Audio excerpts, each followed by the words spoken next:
आप में से ऐसे कई सारे स्टूडेंट्स होंगे जो 10th पास आउट करने के बाद ये सोचते होंगे कि हमें डमी स्कूल जाना चाहिए या रेगुलर स्कूल जाना चाहिए। तो सबसे पहले तो ऐसे भी बच्चे होंगे जो शायद ये डमी स्कूल का ये जो वर्ड है ये पहली बार सुन रहे होंगे, उनको तो पता ही नहीं होगा कि ये डमी स्कूल है क्या।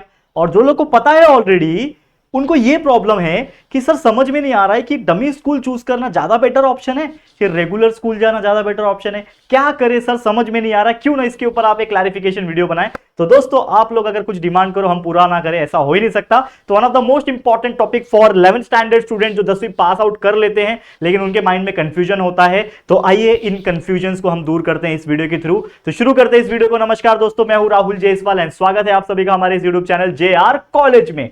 तो बहुत ज्यादा मतलब यूनिक टॉपिक होने वाला ये, क्योंकि देखो ऐसा नॉर्मल तौर पे अगर हम अपने पुराने दिनों की बात करें, यानी कि जब मैं 10th स्टैंडर्ड पास आउट किया था, 11th स्टैंडर्ड में आया था, तो मुझे तो पता ही नहीं था भाई डमी स्कूल नाम की भी कोई चीज होती थी। मतलब ऐसा कोई वर्ड ही नहीं था कि डमी स्कूल। लेकिन सबसे पहले तो हम ये समझेंगे आज के इस वीडियो में कि भाई ये डमी स्कूल होता क्या है, ये रेगुलर स्कूल क्या होता है, या फिर इसके अलावा भी और कोई टाइप के स्कूल होते हैं क्या, ये जानना बहुत जरूरी है, खासकर उन बच्चों के लिए जिनको शायद ये नहीं पता होगा और ये वीडियो देख रहे होंगे फर्स्ट टाइम। तो चलो सबसे पहले एनालाइज करेंगे कि यार ये डमी स्कूल, ये रेगुलर स्कूल, ये दोनों में से क्या सिलेक्ट करना चाहिए और ये दोनों एक्चुअल में होते क्या है। तो दो स्कूल के अलावा एक और स्कूल होता है, उसके बारे में भी बताऊंगा, लेकिन आप लोग ये वीडियो को पूरा देख लेना। और अगेन मैं बताना चाहता हूं कि बहुत सारी ऐसी चीजें होती हैं जो आप लोग को जानना जरूरी होती है एज ए नॉलेज पर्सन। मतलब नॉलेज पॉइंट ऑफ व्यू अगर आपको नहीं पता तो फिर शायद मुश्किल हो जाएगा ना, क्योंकि क्या होता है अगर मैं सोचता हूं कि यार इतने सारी एडवांस चीजें आ गई मुझे पता ही नहीं है, होता है ना कभी कभी आपके साथ भी होता होगा कि भाई बहुत सारी ऐसी चीजें हैं भाई जानना तो जरूरी था लेकिन मेरे को तो पता ही नहीं चला। तो आप अपडेटेड रहो, एटलीस्ट आप नहीं भी कर रहे हो, आप रेगुलर स्कूल भी जा रहे हो, आपका एडमिशन हो भी गया होगा अभी तक रेगुलर कॉलेजेस में, आपके जूनियर कॉलेज में, आपके स्कूल से यानी जूनियर कॉलेज भी स्टार्ट हो रहे होंगे, 11th साइंस 11th कॉमर्स जो भी आपने लिया होगा वो स्टार्ट हो रहे होंगे। तो निराश मत होना ये वीडियो देखने के बाद, या फिर एक्साइटेड मत हो जाना, कोई टेंशन की बात नहीं है, सभी चीज बेस्ट होती है। तो चलिए शुरुआत हम लोग करते हैं। और अगेन एक चीज बताना चाहता हूं, ये डमी स्कूल का जो आइडिया है वो उन्हीं बच्चों के लिए है जो आगे जाके JEE या फिर नीट एग्जाम देने वाले, उन बच्चों के लिए होने वाला है। अगेन अगर कोई आप ऐसे बच्चे हो जो 11th कॉमर्स में हो, या फिर कुछ ऐसे बच्चे हो जिनका आगे क्लियर है कि भैया मेरे को तो भाई इंजीनियरिंग या फिर मेडिकल फील्ड में जाना ही नहीं है, तो भाई ये वीडियो उनके लिए नहीं है, अगेन मैं बताना चाहता हूं। तो आप ये वीडियो छोड़ सकते हो, लेकिन अगेन जैसे मैंने बोला क्यूरियोसिटी होती है, नॉलेज के पॉइंट ऑफ व्यू जरूर देख लेना। तो चलिए शुरुआत हम करते हैं। तो सबसे पहले हम लोग बात करेंगे टाइप्स ऑफ स्कूल।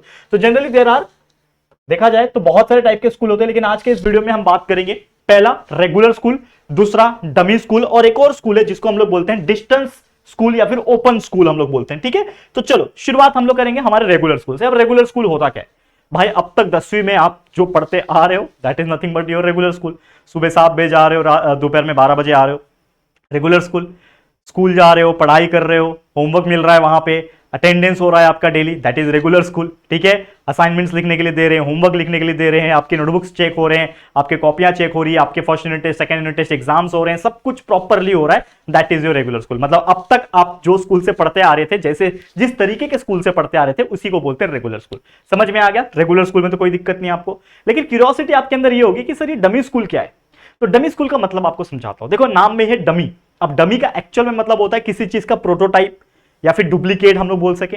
तो देखो पहली बात तो ऐसा कुछ ये नहीं है यहां पे कि यहां पे कोई स्कूल नहीं है या फिर किसी चीज का डुप्लीकेट है, स्कूल वही रहने वाला है, स्कूल वही रहने वाला है। लेकिन फर्क इतना है कि जो बच्चे आगे जाके, जैसे मान लो कि आप 10th स्टैंडर्ड के बाद 11th 12th में एडमिशन लेते हो, तो लेकिन जो बच्चे आगे जाके JEE नीट जैसे कॉम्पिटिटिव एग्जाम देना चाहते हैं उनके लिए प्रिपरेशन करना ये 2 साल में काफी डिफिकल्ट हो जाता है।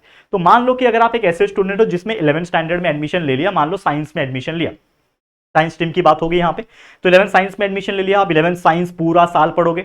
ठीक है, जुलाई से लेके लगभग फरवरी मार्च तक पढ़ोगे, फिर अगले साल 12वीं पूरा पढ़ोगे, और उसके 1 महीने के बाद जैसे बोर्ड एग्जाम होगा 12वीं का, 1 महीने के बाद आपका JEE का एग्जाम होता है। 1 महीने भी नहीं, 15-20 दिन के बाद JEE का होता है।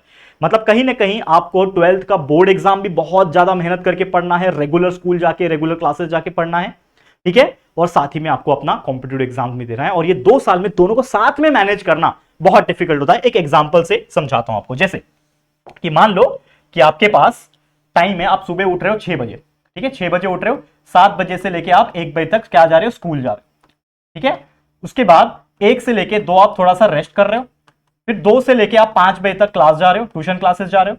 ठीक है, उसके बाद 5 से 6 तक रेस्ट कर रहे हो या फिर आ रहे हो, ट्रैवलिंग जा रहा है, जो भी जा रहा है। उसके बाद आप खुद का सेल्फ स्टडी करने बैठ रहे हो, मान लो 7 से 9 पढ़ रहे हो। ठीक है, 7 से 9 स्टडी किया, 10 बजे खाना, 9:30 बजे खाना खाया और 11 बजे आप सो गए वापस से, तभी तो आप अगले दिन वापस सुबह उठ पाओगे। ठीक है, तो ये चीज हुआ। तो मतलब कहीं ना कहीं पढ़ने का आपका जो सेल्फ स्टडी का करने का टाइम है वो आपको मिल रहा है सिर्फ 2 घंटा। ठीक है, ये चीज ध्यान में रखना। ये बात हो रही है किसकी? रेगुलर की। अगर आप एक रेगुलर स्कूल जा रहे हो बच्चा, तो आपको इस तरीके से पढ़ने में मिल रहा है कि आपका सेल्फ स्टडी जो है सिर्फ 2 घंटे का मिल रहा है। लेकिन मान लो वही आप एक डमी स्कूल जा रहे हो, जैसे मैंने बोला, तो डमी स्कूल क्या होता है? ये एक और स्कूल ही है। आपका जो स्कूल है, आपका जो कॉलेज है वैसे ही है, लेकिन फर्क यह है कि आपके उस स्कूल में आपको रोज जाने की जरूरत नहीं। स्कूल है अपनी जगह पे, लेकिन आपको स्कूल नहीं जाना है। आपको क्या करना है? आपको सिर्फ एग्जाम देने जाना है। आपको सिर्फ जब भी बुलाया जाएगा स्कूल की तरफ से, अटेंडेंस का कोई लोचा ही नहीं है वहां पे कि यार देखो, नॉर्मल स्कूल में क्या होता है, रेगुलर स्कूल में अगर आप देखोगे तो जनरल तौर पे 75% अटेंडेंस कंपलसरी ऐसा माना जाता है, 70 से 75%, डिपेंड करता है स्कूल पे। 75% is the guideline we can say. लेकिन इस डमी स्कूल में ऐसा कोई लिमिटेशन नहीं होता। तो बेसिकली होता क्या है कि डमी स्कूल्स का अक्सर टाई अप होता है किसके साथ? कोई क्लासेस के साथ, कोई कोचिंग ट्यूशन के साथ, कोचिंग क्लासेस के साथ। और एक्चुअल में देखा जाए, according to rule and regulation, इसका कोई प्रावधान नहीं है, यानी एक लीगल चीज नहीं है। ये डमी स्कूल कोई लीगल चीज नहीं है, it is considered as illegal thing. ठीक है, लेकिन एक्चुअल में क्या होता है, बहुत सारे ऐसे कोचिंग क्लासेस होते हैं, हो सकता है आपके शहर में भी हो, बड़े बड़े क्लासेस होते हैं। उन कोचिंग क्लासेस का कनेक्शन होता है किसी एक स्कूल के साथ, in terms of business partnership we can say. तो होता क्या है कि जब भी आप किसी पर्टिकुलर कोचिंग क्लासेस में जाते हो एडमिशन लेने के लिए 11वीं का, तो आपको वो पूछते हैं कि आपको क्या लेना है, आप रेगुलर कॉलेज जाने वाले हो 11th 12th में, या फिर आपको कॉलेज नहीं जाना है। तो आप बोलोगे कि सर हमें 11th 12th कॉलेज नहीं जाना है, हमको तो ज्यादा टाइम चाहिए पढ़ने के लिए। तो आप क्या लोगे? आप उनसे इंटीग्रेटेड कोर्स लोगे, जो कि होता है connection with the dummy school. तो आपने कोचिंग क्लासेस ज्वाइन कर लिया, तो आपका जो स्कूल का टाइम रहेगा, it is considered as the coaching time. मतलब आपको स्कूल जाने की जरूरत नहीं। आप स्कूल की जगह पे कहां जाओगे? अभी जो स्कूल के टाइमिंग्स होते हैं उसके जगह पे आप जाओगे ट्यूशन क्लासेस। और आप जब ट्यूशन क्लासेस जा रहे हो तो अलग से वापस से ट्यूशन क्लास जाने की जरूरत नहीं। मतलब कहीं ना कहीं जो स्कूल जाने का जो टाइम है आपका वो बच रहा है। मतलब अगर हम वापस से हमारे चार्ट पे आ जाएं, जो हम आपको बता रहे थे, कहां गया बच्चा? ये वाला। तो ये जो हम लोग स्कूल जा रहे थे 7 से 1, जो हमारा 6 घंटा था, ये जो 6 घंटा था, और ये 2 से 5 क्लास जा रहे हैं, ये 3 घंटा, ये कुल मिला के होते हैं दोस्तों, अगर आप देखोगे तो 9 घंटा होते हैं, 9 आवर होते हैं।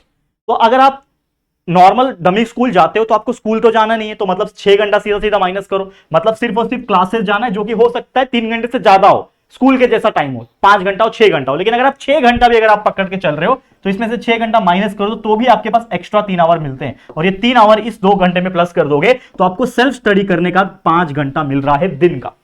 तो इससे क्या होता है कि जो बच्चे अपने जेईई और नीट की तैयारी करने के लिए एकदम श्योर है, और उनको पता है कि मैं रेगुलर स्कूल जाऊंगा और पूरा पूरा पढ़ाई करूंगा स्कूल की एक्टिविटीज के हिसाब से, तो मेरा जो जेडब्ल्यू और नीट का पढ़ाई है वो नहीं हो पाएगा। इसके लिए वो क्या करते हैं? डमी स्कूल में एडमिशन लेते हैं। तो आपको बस स्कूल में एडमिशन लेना है, फीस उतना ही भरना है जितना रेगुलर स्कूल में होता है। स्कूल की नजर में आप एक रेगुलर स्टूडेंट है, लेकिन स्कूल को ही पता है और आपको पता है कि भैया स्कूल आने की जरूरत नहीं, वो कोचिंग क्लासेस के साथ उनका टाई अप होता है। और इसीलिए मैंने बोला ये चीज कि इट इज नॉट लीगल। ये क्या है? लीगल नहीं है भैया। मतलब अगर गवर्नमेंट को पता चल गया या फिर किसी पर्टिकुलर हायर अथॉरिटी को पता चल गया तो शायद कुछ गलत चीज भी हो सकती है, लेकिन नहीं पता चलता। बहुत सारे लोग करते हैं, लाखों बच्चे डमी स्कूल्स ले रहे हैं और आपको पता है ये चीज चल भी रहा है। और खासकर अगर आपने देखा होगा कि जो बड़े बड़े शहर हैं, जो खासकर अगर आप देखोगे तो ये कॉम्पिटिटिव एग्जाम्स की तैयारी कराते हैं। खासकर एक बहुत फेमस शहर है राजस्थान का कोटा शहर, और इसके ऊपर एक वेब सीरीज भी बनी हुई है, तो आपने उसमें भी देखा होगा। तो वो कभी स्कूल नहीं जाते हैं, वो सिर्फ ट्यूशन जाते हैं, यानी कोचिंग क्लासेस जाते हैं। हो सकता है तो 1 2 3 अलग अलग कोचिंग क्लासेस जाते हैं, और वो आते हैं अपने घर में और अपना सेल्फ स्टडी करते हैं, और वही चलता रहता है। वो लोग हॉस्टल में रहते हैं और उस हिसाब से पढ़ते हैं। लेकिन जरूरी नहीं हॉस्टल में रहने का। अगर आपका घर उसी शहर में है तो आपको तो हॉस्टल की जरूरत नहीं, आप घर पे हो, सिर्फ ट्यूशन जा रहे हो, मतलब जो कोचिंग है उसमें जा रहे हो और आ रहे हो। और सिर्फ स्कूल कब जाना है आपको? स्कूल कब जाना है? बोर्ड एग्जाम्स देने, आपका कोई इंटरनल एग्जाम है स्कूल में तो जाना है, प्रैक्टिकल एग्जाम है तो जाना है, स्कूल ने इंफॉर्मेशन दिया कि भैया आ जाओ काम है तो जाना है। अगर स्कूल में इंस्पेक्शन हो रहा है, मान लो कि आपको स्कूल से ही ऑर्डर आया फोन करके, भाई आना है तेरे को आज स्कूल, आज हायर अथॉरिटी आने वाले, इंस्पेक्शन है तो आना पड़ेगा, तब वो चीज होता है। अदरवाइज ये चीज आपको मैंडेटरी नहीं है। सिर्फ इतने चीजों के लिए आपको स्कूल जाना है और बाकी चीज आपको क्लास में ही पढ़ना है, क्लास में ही सब कुछ करना है। समझ में आ गया? तो बेस्ट क्या है आपका? इसमें कोई स्कूल जाने की जरूरत नहीं, कोई अटेंडेंस नहीं, कोई टाइम वेस्ट नहीं। लेकिन भाई इतने सारे एडवांटेज है, आपको तो देख के लग रहा होगा सर मजे ही मजे, हम तो फालतू में स्कूल जाएंगे। क्यों जाना, इससे अच्छा तो हम पढ़े।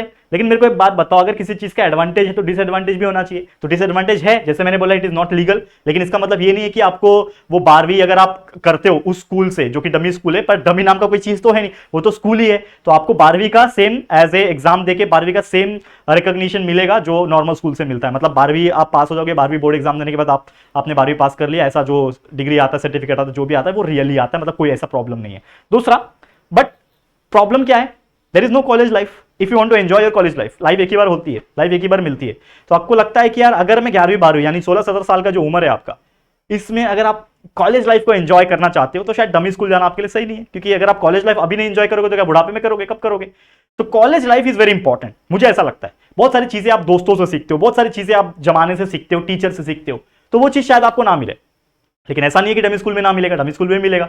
इंटीग्रेटेड क्लासेस भी एक तरीके से क्लासेस ही है, तो वो भी एक फैक्टर है। लेकिन एक सबसे इंपॉर्टेंट चीज जो कि है डिस्ट्रैक्शन, सबसे इंपॉर्टेंट चीज डिस्ट्रैक्शन। मतलब क्या कि भैया आप अगर डमी स्कूल जा रहे हो, ठीक है, हो सकता है बहुत सारे ऐसे बच्चे हैं जो आपसे बहुत ज्यादा सुपीरियर हो, तो आपको एक इंफीरियर फील कराएंगे और आपको इससे होगा डिस्ट्रैक्शन। एक और तरीका है डिस्ट्रैक्शन होने का कि भाई आपको टाइम ज्यादा मिल रहा है, जैसे यहां पे मैंने बताया कैलकुलेट करके कि आपको कुल मिला के 5 घंटे मिल रहे हैं। तो भैया कुछ बच्चे ऐसे होंगे जो इतना सारा दिन भर पढ़ के आए हैं, तो भाई मेरा सर दुख रहा है, अब मैं नहीं पढ़ूंगा 5 घंटे दिन भर मोबाइल चलाएंगे, दिन भर कुछ और करेंगे। तो हो सकता है कुछ बैड हैबिट्स आपको लग जाए, हो सकता है कुछ ऐसी चीजें हैं जो आपकी पढ़ाई से, जिस चीज के लिए आपने इस चीज को चुना, जेडब्ल्यू नीट की प्रिपरेशन करने के लिए चुना, और उस चीज से ही आपको दूर भटका ये 5 घंटा। क्योंकि भाई 5 घंटे में तो बहुत सारी गलत चीजें कर सकते हो ना, डिस्ट्रैक्शन वाली चीजें, ठीक है ना, समझ रहे मेरा फीलिंग। तो यही सब चीजें हैं, बहुत सारे एडवांटेज डिसएडवांटेज, लेकिन again it is up to you, and सब स्कूल में नहीं होते। अगेन तो भी बोलना चाहूंगा, आपको पता करना पड़ेगा कि कौन सा स्कूल किससे कनेक्टेड है, क्या है, अंदर अंदर से पता करना पड़ेगा। वो चीज एक तरीके से अच्छी नहीं भी है, लेकिन मैं चाहता हूं, या फिर मेरा एक रिकमेंडेशन हमेशा रहेगा कि भैया स्कूल लाइफ एंजॉय करना। हमारे टाइम में तो ये सब चीज होती भी नहीं थी, लेकिन स्कूल लाइफ एंजॉय करना चाहिए जो भी है। लेकिन अगर आप श्योर हो कि भैया मेरे को स्कूल लाइफ से मतलब नहीं है, मेरे को तो सिर्फ और सिर्फ पढ़ना है, तो बहुत सारे कॉलेज का कनेक्शन होता ही है, आप जरूर से पता कीजिएगा और जरूर से उसमें एडमिशन लीजिएगा। अगर आपको ऐसा लगता है कि भैया स्कूल जाने की क्या ही जरूरत है, मैं तो पढ़ लूंगा, तो उस तरीके से आप कर सकते हो। अब ये चीजें आपको समझ में आ गई होगी। इसके अलावा एक सबसे इंपॉर्टेंट चीज जो कि मैं बता रहा था, डिस्टेंस स्कूल या फिर ओपन स्कूल जिसको बोलते हैं, डिस्टेंस लर्निंग। तो मान लो कि आप एक ऐसे स्टूडेंट हो जिसके ऊपर एक रिस्पॉन्सिबिलिटी है कि आप स्कूल नहीं जा सकते, आपके पास फाइनेंशियल बर्डन है, आपको जॉब करना है। जैसे कुछ बच्चे ऐसे होते हैं जो 18 साल के ऊपर हो जाते हैं, जैसे मेरा एक फ्रेंड था, जब हम 12th में थे तो 18 साल हो चुका था उसका, थोड़ा सीनियर था हमसे, लेकिन वो फेल होके या फिर बोल सकते हो अपने परिवार की जिम्मेदारी की वजह से वो स्कूल्स कंटिन्यू नहीं कर पाया था। तो हमारा उम्र जब 17 साल था, जब हम 11th स्टैंडर्ड में आए थे, तो उसका उम्र 19 साल था, हमसे 18-19 साल का था, वो बड़ा था। तो 18 years is a legal age to do a job in our country, labour act के तहत 18 साल के ऊपर के लोग काम कर सकते। तो वो इंसान काम करता था, वो फैक्ट्री में जाके काम करता था। मैं आपको स्टोरी बताता हूँ, वो इंसान एक फैक्ट्री में, स्टोरी शायद मैंने पहले भी सुनाई है, एक फैक्ट्री में जाके काम करता था। अब वो फैक्ट्री का जो टाइमिंग होता था बेसिकली, या तो मॉर्निंग में 7 to 3 होता था, या तो अगर उसका शिफ्ट चेंज होता था तो वो 3 से 11 होता था। तो जब उसका 3 से 11 वाला शिफ्ट होता था तो वो मॉर्निंग में कॉलेज आता था, क्योंकि हमारा कॉलेज का जो टाइमिंग था वो था सुबह 7 बजे से लेके 12-10 तक। तो वो 3 से 11 सुबह 6 बजे उठ के 7 बजे कॉलेज अटेंड करता था और 7 से 12-10 आता था, ठीक है, वो आता था। ये बात कर रहा हूं रेगुलर की। लेकिन सेम एक मेरा फ्रेंड था जो उसका भी मतलब म्यूचुअल फ्रेंड, मतलब बोलते हैं ना म्यूचुअल फ्रेंड था। तो वो क्या करता था, उसने एडमिशन लिया लेकिन वो कभी कॉलेज आता नहीं था, इसको बोलते हैं डिस्टेंस लर्निंग। और वो डिस्टेंस लर्निंग अलग किसी यूनिवर्सिटी या फिर किसी कॉलेज में होता है। इसमें आपको कोई स्कूल जाने की जरूरत नहीं, कोई कॉलेज जाने की जरूरत नहीं, कोई अटेंडेंस का क्राइटेरिया नहीं, सिर्फ आप एग्जाम देने जाओगे, फाइनल एग्जाम, सिर्फ आप फाइनल एग्जाम देने जाओगे। लेकिन उस एग्जाम देने का मतलब आपको 12वीं का ये तो मिल जाएगा कि आपने 12वीं बोर्ड किया हुआ है, आपको ये तो मिल जाएगा, लेकिन कहीं ना कहीं उसमें लिख के आएगा कि आपने ओपन लर्निंग से किया हुआ है, ओपन स्कूल से किया हुआ है, ऐसा लिख के आएगा। तो इससे होता क्या है कि डिस्टेंस लर्निंग का जब टैग लग जाता है तो इससे थोड़ा सा वैल्यू कम हो जाता है, क्योंकि नॉर्मल स्कूल से 12वीं पढ़ा हुआ लड़का और कोई ओपन स्कूल से, I am not talking about the dummy, क्योंकि dummy and normal school, regular school और डमी स्कूल एक ही है, लेकिन फर्क क्या है कि अंदर अंदर कनेक्शन है कि आपको स्कूल जाने की जरूरत नहीं, ठीक है। लेकिन open school is different from the regular school. तो रेगुलर स्कूल जाना है, ओपन स्कूल में स्कूल नहीं जाना है, सिर्फ एग्जाम देने जाना है। लेकिन ओपन स्कूल का टैग आएगा भैया कि भैया उसका थोड़ा वैल्यू कम है। जॉब्स परस्पेक्शन में, जॉब पॉइंट ऑफ व्यू देखोगे तो लोग थोड़ा बोलते हैं कि यार इसने तो 12वीं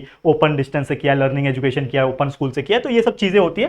तो जरूर से अगर कोई बच्चा एकदम फाइनेंशियली वीक है, रिस्पॉन्सिबिलिटी है, स्कूल नहीं जा सकता, बिल्कुल जॉब करना है, ऐसी चीजें हैं तो ही ओपन लर्निंग स्कूल लेना, अदरवाइज मत लेने की जरूरत है, ठीक है। तो उम्मीद करता हूं ये इतना कंफ्यूजिंग वाली चीजें आपको क्लियर होगी। मेरी तरफ से मैंने अपने जैसे भी मैंने बताने की कोशिश की। उम्मीद करता हूं ये चीज आपको समझ में आ गई होगी। तो बस यही था वीडियो आज का। उम्मीद करता हूं ये वीडियो आपके लिए हेल्पफुल रहा होगा। अगर आप ये वीडियो पसंद आया, आपको अच्छा लगा, चीजें समझ में आई, तो प्लीज वीडियो को लाइक कर देना, शेयर करना अपने सभी दोस्तों के साथ जो भी कंफ्यूज होंगे, और फर्स्ट टाइम चैनल पे आए हो तो जरूर से चैनल को सब्सक्राइब कर देना। ठीक है दोस्तों, चलो जल्दी मिलेंगे फिर एक और न्यू वीडियो में, तब तक के लिए thank you and good bye.